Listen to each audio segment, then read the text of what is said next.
Check, check. 1, 2, 3, 4. Let's go! So I'm pretty sure team presidents, like in Major League Baseball, don't go and clean up the dressing rooms. But you tidied yours up yesterday after the team got in from Saskatoon. So that's some more work you do. It's a thankless job, isn't it, Brotz? Yeah, you got that right. What keeps you coming back year after year? Do you feel like a surrogate dad or a granddad? You're not that old, but with these kids, like you don't have anybody on the team anymore. No, I guess my drive is I just don't want to see it fail. I don't want to see it go away. So I mean that was part of the reason of the sale of the team or to a private enterprise. So.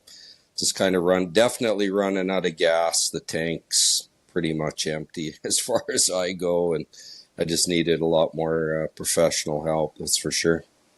So how did that come to be? Did you guys as an organization approach ownership, or they approach you, or how did that come to pass?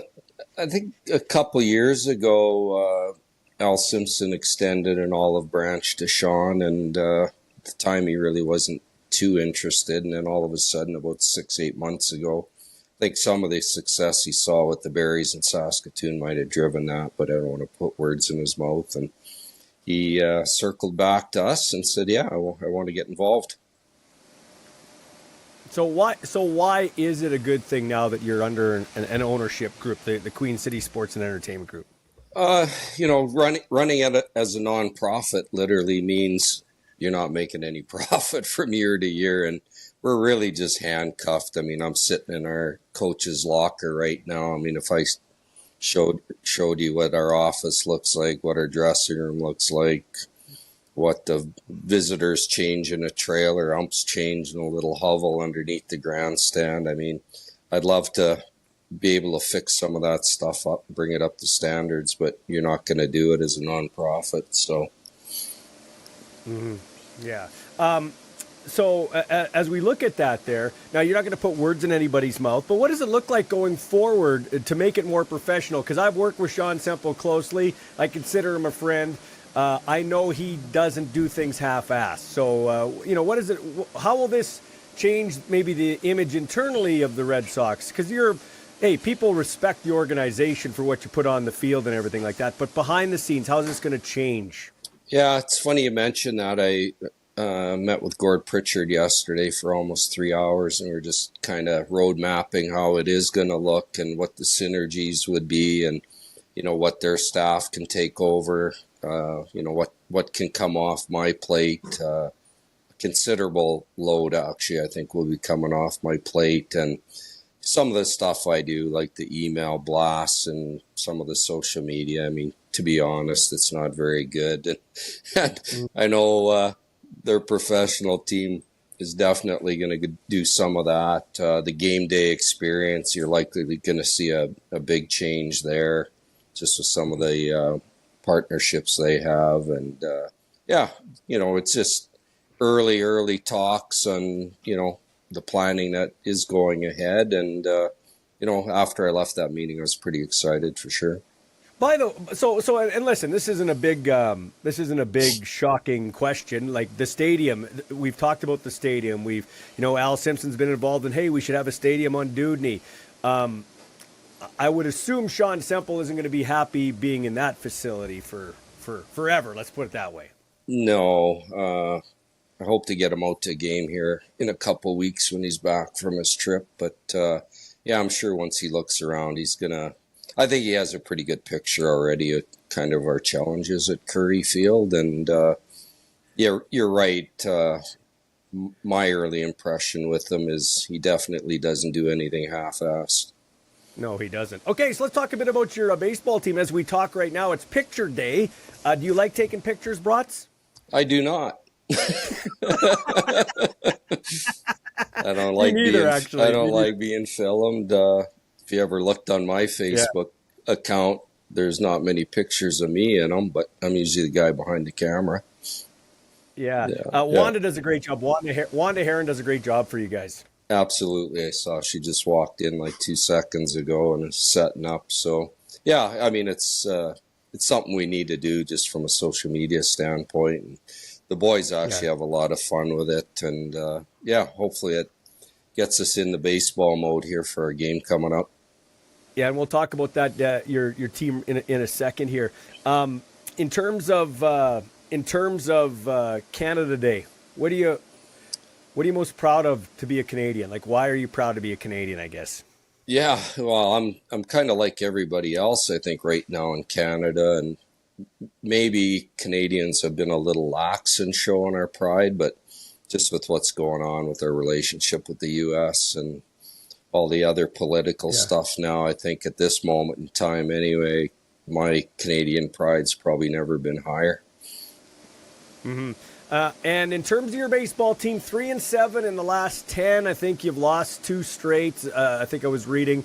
I actually am planning to come to the park today to watch the game. So just you're playing the Berries again. What's going on with your team? You're giving up runs left and right. I thought, when I talked to Rye, he said, hey, our pitching staff's going to be the strength of our team. Yeah, little disappointed. Obviously, you can't go slug it out 12-10 every night. Yeah. Offensively, we're doing fine. I think last I checked our numbers, we were 3rd in the league, same as last year. But yes, definitely the pitching has to get a lot better. And yeah, we hope to address that here in the next little bit. Our signing deadline's June 25th. So I think he's got a couple irons in the fire. But yeah, overall, I think our starting pitching is really good. We're good at the back end. Little bit of a gap in the middle innings, not every night, but like every 3rd night when you start getting short arms, kind of get beat up a little bit, as do most teams in our league. I mean, the other night, Medicine Hat, beat us, and then you look the next night and they get absolutely thumped, give up 16 runs. That's kind of the nature of our league. You get into those 8-9 games in a row, and the reality is nobody really has enough pitching to get through that. So what you're telling me is if we come to the ballpark on most nights, it's going to be a thrilling game. It's never out of reach, so, is what you're telling me. Yeah, I mean, even last night we got down early, battled back just to see it kind of the lead disappear. But yeah, I think most nights we're definitely competitive, and if you ask Rye, I think he still fully believes in the roster we have, and just got to kind of put it together. We have had a lot of guys that hadn't played, and I mean, that's no excuse, but some of our pitchers hadn't thrown for a month and a half, and some of our bullpen guys have literally, now they're kind of pitched like 4 innings kind of thing, which isn't a heck of a lot to really start finding your stride. And we played in some awful weather in June too. Just some terrible, brutal, windy, cold nights. I mean, that doesn't do your pitching staff any good. I mean, today's going to be 30 degrees. Like, if your starter can't get into it today and really start throwing, then no excuses pitching today. Yeah, you got that right. Hey, and you're by the standings, you're the 2nd best Saskatchewan team record-wise. But let me ask you about the team you're facing. Listen, Saskatoon, Regina Moose Jaw, you got a rivalry, so you don't want to heap too much praise on them. But from a league standpoint, Saskatoon back in the league, it's got to be, nice that they're really good, but to be competitive, I think that's good for the entire league to have the biggest city in the province and baseball back on the map, and they're actually winning games. Yeah, absolutely. I mean, when they applied for that franchise, the league was thrilled to have them in, especially with that solid ownership group they have. And I knew last year would just be a little blip on the wall where they maybe weren't quite as good. We have a lot of respect for Joe Carnahan. He's been around forever, and I knew he'd have a good roster this year, and he does. But, looking at him, man per man, I think we match up with him pretty good. We've had some bad luck in a couple early games where we made a untimely error or threw one away that absolutely cost us a game. So just need to clean it up a little bit. Well, and you know what? You just got to get to the playoffs. Last year, you guys were rolling, and then Searing gets that bullet in the face, and then you just couldn't. You just couldn't move on in the playoffs. So you just got to get to the Right. dance, build up to that, right? Yeah, exactly. Like you said, last year we were riding high, and then all of a sudden just hit the wall at the wrong time. I'd sooner just kind of scrape along and peak at the right time at the end of the year and get on a roll. Yeah. If Well, you're ever going to go 7-10, 8-10, it's early now. August, right? Yeah, for sure. Yeah. Absolutely. Okay, well, let you do your hair and put on your makeup, and you have yourself a great picture day, okay? All right. Thanks, Ballsy. Okay.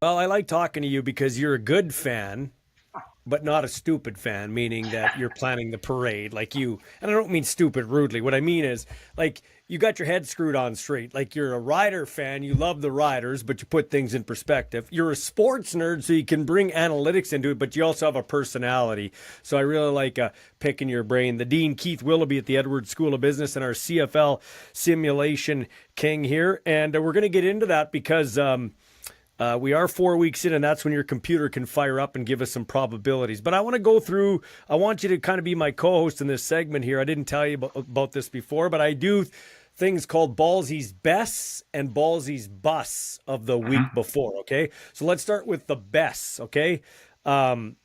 Sluka, 2 touchdowns for the Toronto Argonauts. This guy was a receiver. They changed him to defensive back.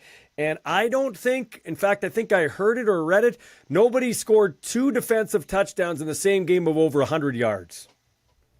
And that's incredible. Like an opportunity of, in essence, pivoting your career, where you've been on one side of the ball and now you're changed to the other side. And let's face it, 1 defensive touchdown is for a lot of players would be a career or at least a season. But to get 2, same game, long distances, to me, obviously, truly incredible experience and achievement by the player. Yeah, and here's the thing. You don't see people maybe get – I'm just going to do it. I'm going to compare the CFL to the NFL for a second. You wouldn't see a play like that in the NFL where the guy scoops the ball. The closest thing I can think of was when Antonio Cromartie took that missed field goal for the Chargers against Minnesota, and he caught it on the end line just before. It was a short field goal, and he ran it all the way back for a touchdown. But you don't usually see that in the NFL. That's a uniquely CFL play. It is. Think back to players, Ed Reed, played with the Baltimore Ravens, in my mind, one of the best defensive backs in the history of pro football. He scored a few of those long touchdowns. But again, shout out to our game that you've got those players who are making in excess of 100, 110-yard plays for touchdowns on a consistent basis. So, chops to the CFL in that case. So good for us.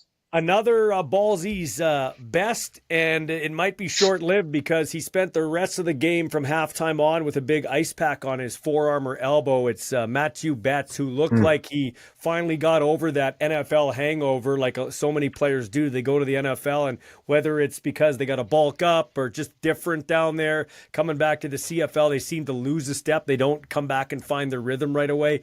I think Weston Dressler is the only guy I can think of that went down and then came back, and he only had a brief stint there in the NFL. So, but anyways, Matthew Betts looked a lot like the Matthew Betts that, before he left for the NFL, but then he got hurt. But that's the best for me in that game, for BC anyway.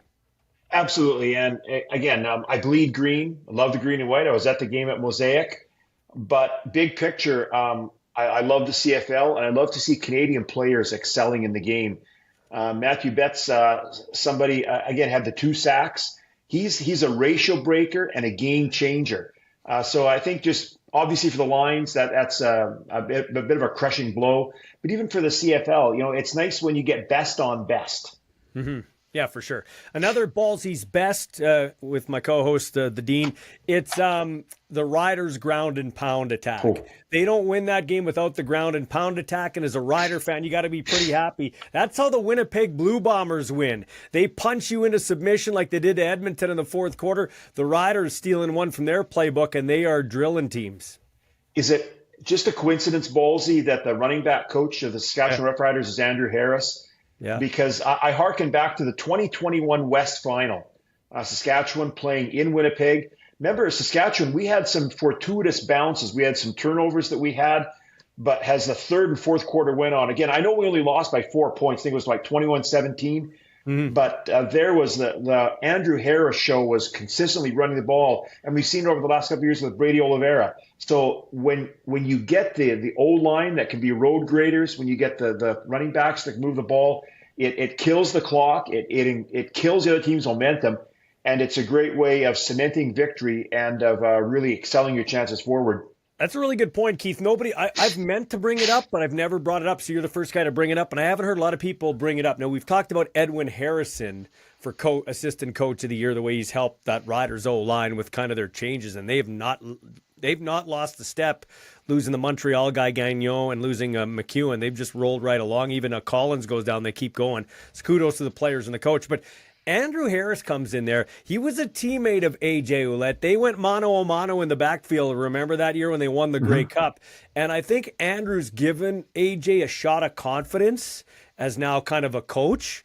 And, I think the coach can make a difference. And I think we're seeing maybe a little of Andrew Harris rubbing off on Thomas Bertrand-Houdon, on this guy, A.J. Ouellette, who's had a rebound year. Yeah, let's look at big picture for the Riders again. I know it's only 4 games into an 18-game regular season, but Kadeem Carey looked strong when he was out there. TBH, he ran the ball really well when Ouellette was injured in the initial game against Ottawa.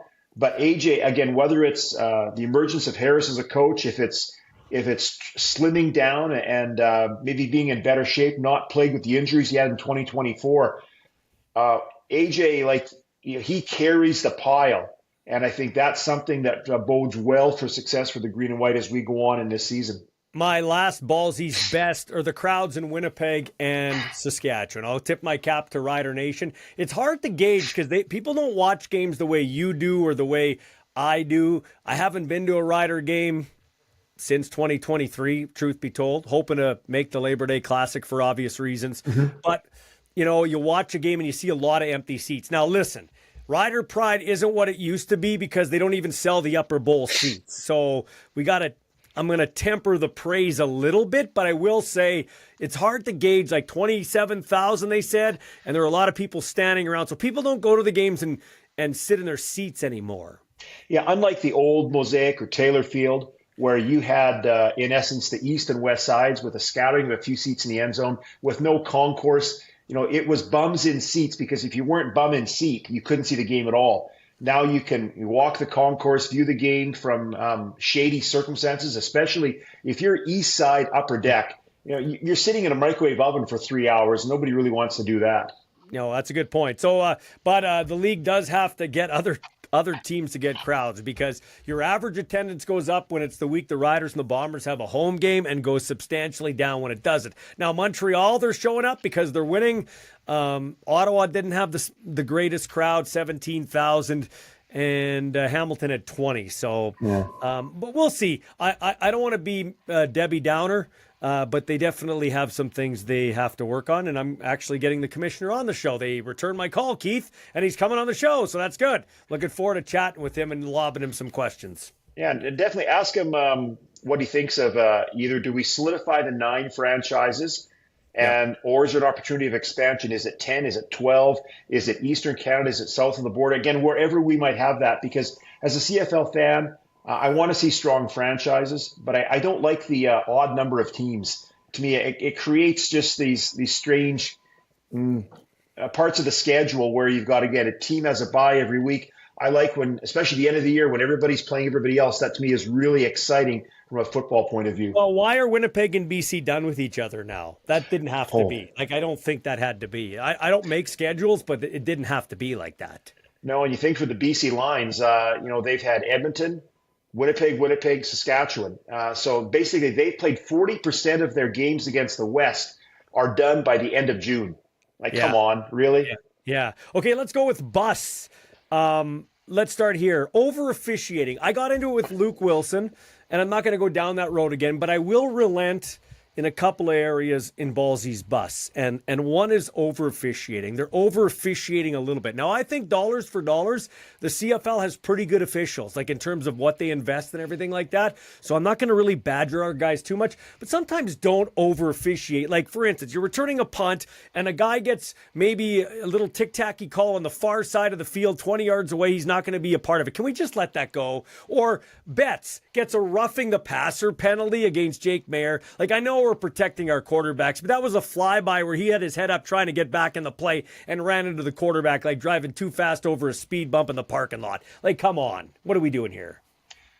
I'm with you, Ballsy, especially in the punt returns, because I think that's when you, again, not that I want to get into comparing CFL, NFL, but in the CFL, there's no fair catches. Nobody's downing the ball in terms of the kicking team doing that. I like seeing a punt return, but it's frustrating when you see a big return and your first inclination is to look back and see if there's a flag.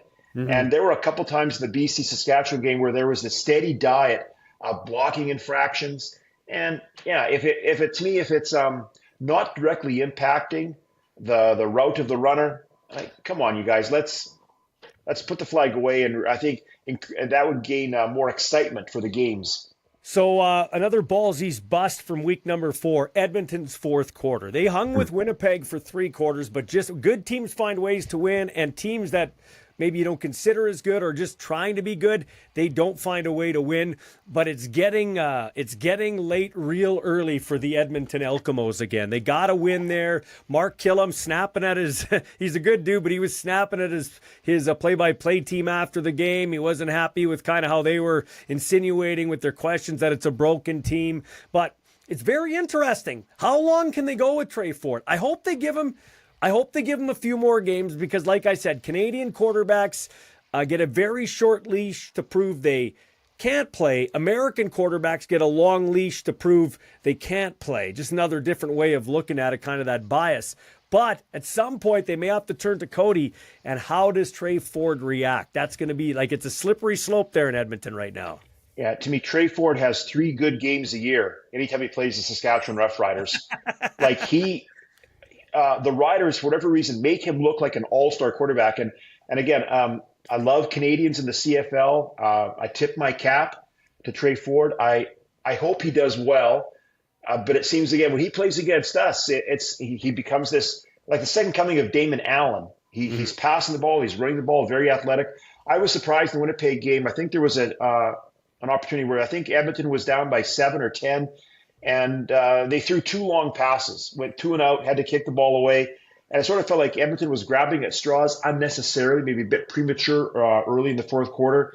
But I hope they do stick with Trey Ford because I like seeing guys who can come up through U Sports, who can establish themselves as a quarterback. And, he's got the tools. He's showing it.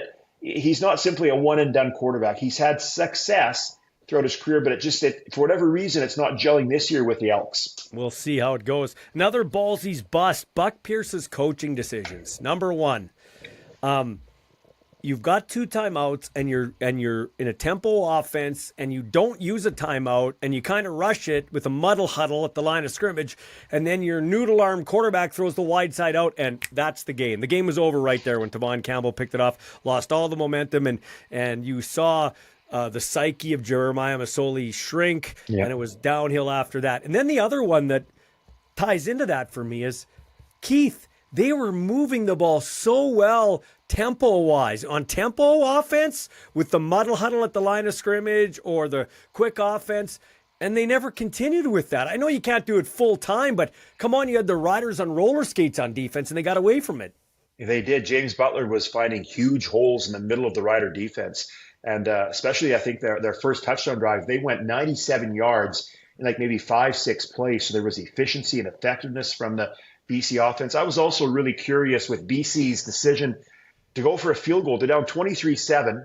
They got to the 1-yard line, got pushed back because of an illegal procedure penalty. They throw an incomplete pass in the end zone. It's 3rd and goal from the 6. to me, okay, 23-10, yes, I guess 2 touchdowns puts you ahead, but you're still in a 2-possession game. I would have much rather, again, if I'm on the line side, I go for the touchdown. If I don't get it, at least I've hemmed the other team in deep in their end zone, maybe get a quick 2 and out, and then have the ball in decent field position. Now, Buck is learning on the job, too. Being a head coach is a lot different than being the OC and the head coach, so that'll take some time. So I don't want to be overly critical there, but I am being overly critical of Jeremiah Masoli. He caught lightning in a bottle with Hamilton and maybe a little flare here or there with Ottawa, and then when he got hit by Marino, went downhill. I didn't like how he kind of attacked Rider Nation unfairly after that whole thing, and so maybe I'm a little bit jaded that way from, you know. But I will say this. Why do we keep recycling these guys that are, you know, they got noodle arms, they're old, they've had their day, Masoli, McLeod, Bethel, Thompson. Why can't we get the next wave of quarterback? Now, we don't have that next wave like we used to, Keith. Dickinson, Garcia, Ham, Allen, Moon. They don't come here. They don't come here like they used to because the NFL keeps them, because the NFL now all of a sudden has found the RPO when it's been here forever. So you're not going to get the fluties. Those guys aren't coming anymore. They're staying there on the practice roster. We'd have Elgersman, Rourke here, Curtis Rourke in, 5 years ago, but we're not getting them now. So why not go with a Canadian quarterback on a roster? Because you can't tell me he's not better than the 50th best option we're getting out of the U.S. right now. He knows the game. He's played the game his entire life. He knows the spacing. He knows the pre-snap motion. He knows it all. Like, I don't know why we... Instead, I think he's a great athlete, Keith. We got Tommy Stevens on the roster, who is 11 of 20 passing for 100 and some yards in his 4+ year career. It's so bad that they don't even trust him to be a quarterback when there's an injury to Harris. They have to bring Jack Cohn on to be this backup, and he's the third-string quarterback. What are we doing here? That's where I'm with Luke Wilson, too. The product is suffering because of quarterback play. Agreed. I think, Ballsy, a couple things I'd point out. I think we're seeing the impact of salary disparity between the NFL and the CFL. Again, dialed back 30 years ago when we had top-notch quarterbacks coming from the Danny McManus is another one. You remember Kent Austin. We had players coming from who were stellar players in college who didn't get the opportunity in the NFL, who came here and had tremendous arms. Nowadays, quarterbacks, a lot of them, the good ones, obviously staying in the NFL. As you said, they've discovered the run-pass option, so that takes away a bit of the opportunity of if you're an RPO quarterback, of only coming to the CFL. Ballsy, if the C stands for Canada in this Canadian Football League, or Canadian, which it does, we've made 5-6 years ago a move to have global players inserted. So pretty much now our punters are largely global players. Why not have a Canadian position as a Canadian quarterback? Ballsy, again, you've covered U Sports in Canada West, and there's been a ton of athletes, ton of great players that I've seen. USask, U of R, University of Calgary, UBC, University of Manitoba, even University of Alberta. We've had some stellar quarterbacks come through. Give them a chance. I think that would be a great way of connecting better with your community and of enhancing the value for the Canadian fan for watching the Canadian game. Yeah, absolutely. That's how I think too, and I'd love to see it. Like I said, it's the only job in Canada that nobody has their elbows up for. It's the Canadian football player. Everybody's like, I don't want to. Well, not everybody, but some fans are like, oh wow, why? I want the best players on the field. I want the best players. Who cares about their passport? It's the only. There's Australian rules football in there. In Australia, they are allowed 1 to 3 imports on every team. That's it. And they sell out the ratio's not the problem there. They sell out the stadiums 40, 50,000. It's messaging, man. That's what it is. That's totally what it is. It's messaging. Okay, so let's get to the power rankings. I think the worst team in the CFL right now, the BC Lions at 9. I got Edmonton at 8, even though they don't have a win. I got Ottawa at 7. I got Toronto at 6. I got the Hammer at 5. I got Calgary at 4. Stampede Bowl will be interesting to see what they do there. And they'll get some fans for that game with the Bombers coming into town. Montreal 3. I got the Riders at 2 because it's Winnipeg's division until somebody proves it otherwise to me. So that's why I got Winnipeg 1, even though they have one less win than the Riders. Do you disagree with anything there, really? Not at all. I put BC at number 10 in a Yeah. 9-team league. And again, I'm not trying to sound down on BC, but I think the injury to Nathan Rourke, I don't know how long that's going to be, but Masoli looked, again, from the Tavon Campbell pick six onwards, it was a rough night for Masoli. So I thought they had good athletes, obviously, but they don't have the quarterback position. I'd put Edmonton ahead of them. Again, I love the green and white. I know that we're 4-0. Winnipeg is 3-0. But Winnipeg is the measuring stick by which the rest of the West is measured. And let's face it, Rider fans, we all love the fact that we're 4-0 right now, but this entire season hinges on 3 games against Winnipeg, 2 of which are played in Manitoba this year. So we better find a way of winning in Manitoba, or else we'll be looking up to the Bombers this year, because I know Collaros is getting old. I know Brady Oliveira's had some injuries, but let's face it, they seem to get moving parts in, and they're playing disciplined football. They've got a coach that I think the players would run through the wall for. Mm-hmm. I'm not saying they wouldn't do that for Mace, but O'Shea has that longer pedigree of a successful coach. So again, Bombers clearly number 1 team in the CFL right now. Now, we can talk about why the Winnipeg Blue Bombers have the fewest penalties or the fewest called against them. I think some of it does go to the fact that Mike O'Shea is well respected. Not to say Mace isn't, but Mike O'Shea is well respected. He's on the rules committee. And Mike O'Shea and Wade Miller, both internally, behind the scenes, and vocally, stick up for their football team in the media. I don't see a lot. This isn't a cut down to Mace, because he sticks up for his team. That's not what I mean. But you know what? Maybe Reynolds, maybe O'Day, maybe somebody else has to stand up and call out some of the things maybe that you're seeing going against your team, instead of hiding in your office and being, that's not my way. No, maybe that should be your way. Maybe it'd endear you to fans if Craig Reynolds would say, listen, this is crap. Why are my guys getting called and your guys aren't getting called? Come on. Let those guys do it. I've said that before my son was a part of that team. Now, Michael O'Shea prides his team. He was a dirty player, but he does not. I can tell you for a fact he does not want his team to play like that. He preaches taking very few penalties. Like, that is a badge of honor they wear. He wants to play clean football. So a lot of their low penalty count has to do with that. But it's got to be concerning that the Riders are the clear front runners for lack of discipline. Yeah, I don't want to call out a player. Well, I guess I will right now that I've said it, because I know he's a Canadian, and I really do like him. Came up through Canada West or Youth Sports. But, Ballsy, how long would Jaden Dahlke last as a member of the Winnipeg Blue Bombers? He took another unnecessary roughness penalty against BC, retaliating when he got into a skirmish with another player. I think, shut your yap. I've always heard, when you lose, say little, and when you win, say less. And it seems 5-6 years ago, we had, the spirit of Nick Marshall and Ed Gainey, Lucius Purifoy. To me, it seems that locker room is still impacted by this leadership that seems to want to always spout off against the opponent. We had the skirmish at the end of the BC game. So I thought things were good against Ottawa and Hamilton to start the season, but then Toronto and BC, or the Toronto BC game right now, we've just gone off the rails. And trust me, Ballsy, I think if something, if this continues, this is what's going to stop the Riders from winning the Grey Cup. They're going to get to a situation where somebody's going to commit one penalty too much, and we're going to be losing the game or losing serious yardage. Now, there's an old saying, there's a difference between being treated equally or being treated fairly, because not everybody carries the same weight on a team, in an organization, in a business. They don't. That's just the reality of it, right? So you do kind of treat people differently, I guess. And I get the Dahlke point. I like Jaden Dahlke. I think he's a great kid. He plays on the edge, and that's how he plays.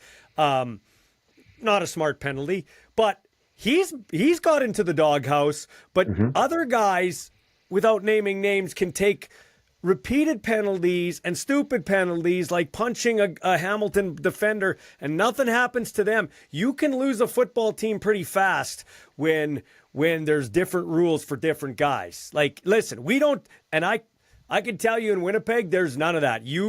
I don't care if you're Willie Jefferson or you're Ethan Ball. You take a stupid penalty, you're going to hear about it.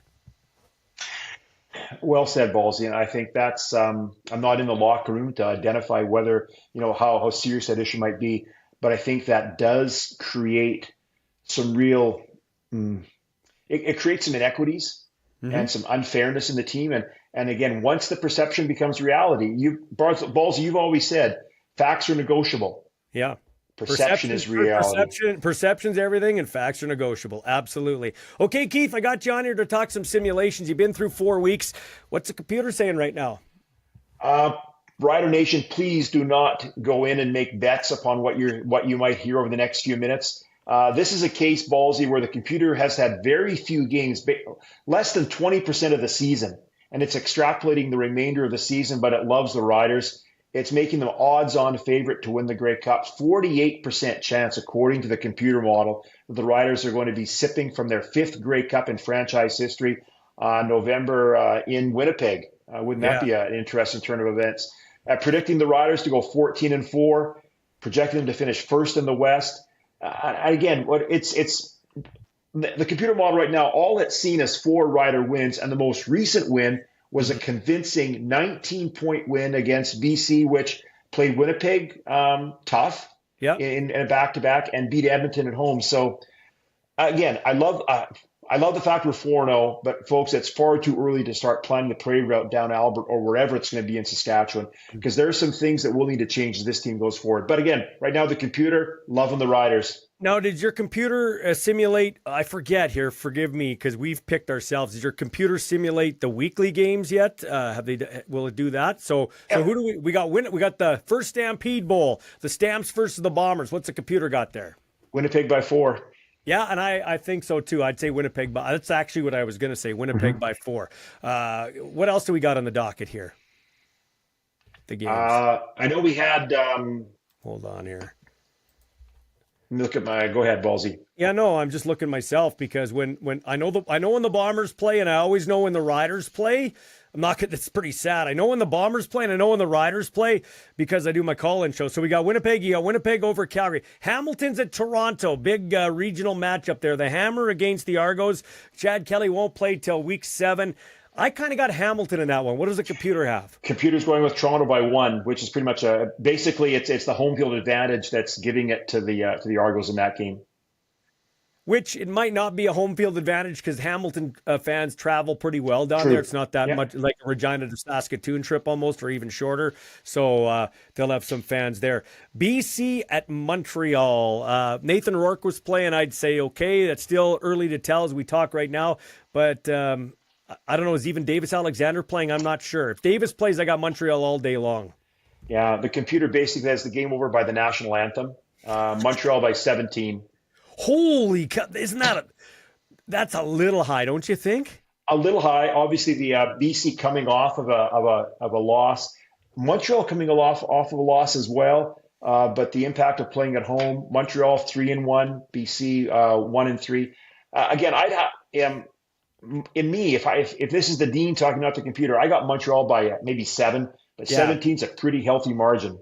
I go 10 Montreal. That's a tough trip either way. Montreal never plays well in BC, and BC has a tough time in Montreal. So, yeah, I'd agree with the computer in terms of who's going to win.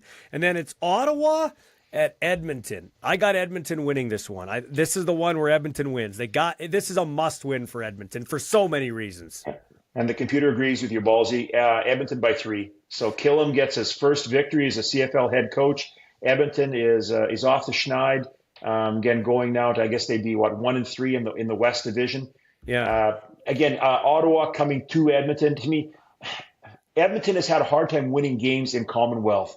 For those of us who grew up in the CFL in the 70s and 80s, what a change of events. Mm-hmm. But to me, this is the one game that is to me they are destined to win this game. So you guys, the Riders are unbeaten at home, so you're good at home. Mm-hmm. Yeah, but I think Winnipeg is really the only stadium with true home field advantage right now. That's how I feel. I'm not saying that the fans aren't good. That was the loudest you've heard them at Mosaic, maybe the new Mosaic ever, or at least in a few years. At least in a few years. I know we had the downer in 2023 and 2022. Yeah. But what I found interesting is, again, I do tip my cap. The Bombers have the loudest stadium in the league. And as strange as it might sound, I often thought the old Mosaic was louder than the new one, even though we have like the sort of the bowl and the area where it sort of keeps the sound in. And maybe it just goes back to the juice that we felt as Rider Nation in the Hobson era, where the games are sold out and the Riders had a definite advantage when they played with the green jerseys at home. They just don't have yet in that new stadium. Like in your old house, you had all those memories. Well, this is where we danced to Kiss and spilled beer on the rug and all this other stuff, right? And you just don't have that in the new stadium. They need that one franchise-defining victory there to give it some character. That's how I feel. They need a West final victory to me. Because let's face it, that has not happened very much. I think in my lifetime, it's happened in 2009. They won a home game in the West. It happened in 76. Again, so that's going back we're almost 50 years now, where that's only happened on 2 occasions that I can think of. Dude, that is pathetic. Actually, that's pathetic. When you think about it, that is absolutely pathetic. I said at the start of the year, if the Riders don't get to a Grey Cup, now every team can say this, but the Riders, one of your anchor franchises, if they don't get to a Grey Cup, it's pathetic. We are getting into very dangerous territory historically as a franchise. We've gone now 12 years between Grey Cups. Again, I know I'm let's ignore the COVID year, but that's 12 years since 2013. And if we end up where it doesn't happen this year, we're looking at only 2 other occasions in franchise history have we gone longer than 13 years or longer between consecutive Grey Cup appearances. Well, let's be honest. Let's end on a positive note for Rider Nation. They haven't played their best football, and they're 4-0. You can't argue with that. Let's be serious here. They're in first place. It's not like they're in fourth place. They're in first place. We should be happy here. Exactly. They don't ask how. They just ask how many at the end of the season. And right now, all I really care about is the number under the W column, which is 4, and a 0 under the L column. Again, the Riders do need to get better. They need to control the yappiness. I'm concerned about Canadian depth with injuries, but hey, I think we showed last year that the O-line can be moved around. The Riders, who knows, maybe Joe will be back by Labor Day or thereabouts. Yeah. We'll see what happens with the green and white. Well, he was back. Wasn't he at this game cheering everybody on or whatever? Ballsy, I'm not in the media. I know I'll tip my cap to you and others, but if TSN doesn't hire him to do something with sideline reporting, I would listen to him give a lecture on the history of shoelaces.